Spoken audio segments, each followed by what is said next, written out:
again, and welcome to Last Time Studios Top 10 Things You May Not Know. This week we're going to be taking a look at a film exploring the dark side with Roman Polanski's The Ninth Gate. Johnny Depp plays an unscrupulous bookseller who finds himself on a search to authenticate a very rare book which is supposed to contain the secret of summoning the devil himself.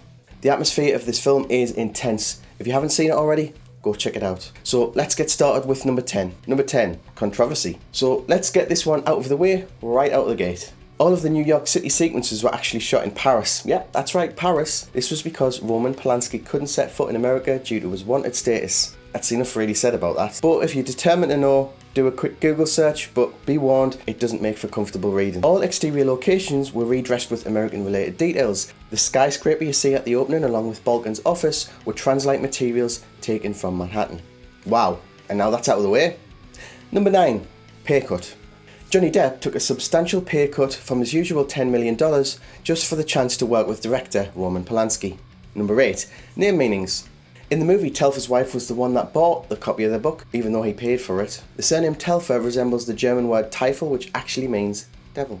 Creepy. Number 7, the most beautiful of all. The Don Quixote that Corso buys at the beginning of the movie is actually very famous. It's the Joaquin Ibarra edition, published in 1780, which is widely considered to be the best and most beautiful of them all. Can you imagine the fear of doing something with that book on set? Whoa, it wasn't me. He also mentions the Hypermatica Pophili, which is dubbed the most beautiful book ever printed. Number 6, the cover. In the film, the book The Nine Gates displays an inverted pentagram on its cover to represent its content. But did you know that the inverted pentagram only really became associated with Satanism and evil in the late 19th century due to mainly the work of French occultist Eliphas Levi? As the books were meant to be in their original 17th century bindings, the appearance of the inverted pentagram is historically and chronologically misplaced. Oops, I think a bit of a fact check was needed on that one. But hey-oh, it looks pretty cool. And on a side note, when Johnny Depp folds the book into the cloth, it matches the 5 points of the pentagram. You've got to love all the hidden symbolism in the film. There's a lot of it. Number 5, for the book, not the movie. All engravings appearing in the Nine Gates books were actually commissioned for the novel by Arturo Perez Reverte himself,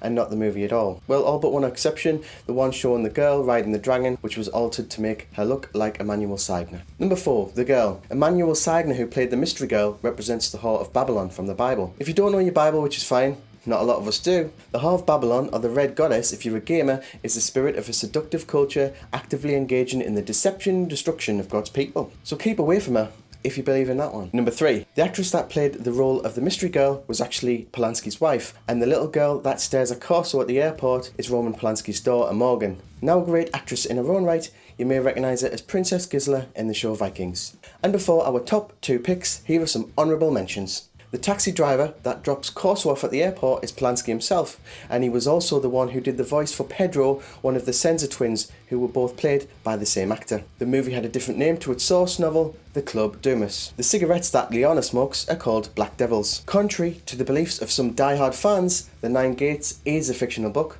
that was only written for the movie. The keypad combination to Balkan's penthouse and private library is 666. Using some imagination there, I guess. When Pedro Senza asked Corso to guess what the initial LCF stands for, just before Depp answers, you can hear a fly flying around, but you can't see any. Lucifer? One of the devil's other names is Beelzebub, which in Hebrew translates to Lord of the Flies. And back with our list. Number 2, all the mistakes. The film is full of continuity, dubbing and filming mistakes, and we just love it. It definitely adds to the quirky style of the film. When Corso pours drinks for himself and Mrs. Telfer, the glasses are generously topped up, but he must have gotten really thirsty because a few seconds later as he's walking, they're noticeably less filled. Then a little later when Mrs. Telfer smashes the bottle over Corso's head, you hear the glass breaking before it even makes contact.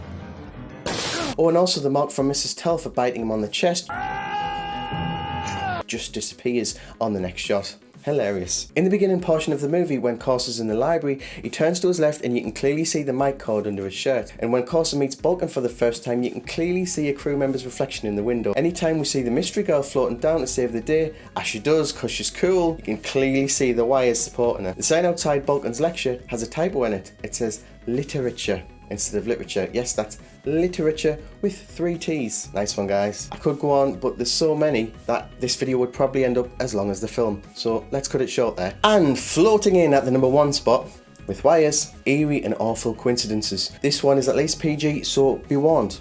The film contains a running theme of magic, ritualism and the occult, which is the main thread of Polanski's 1968 film Rosemary's Baby.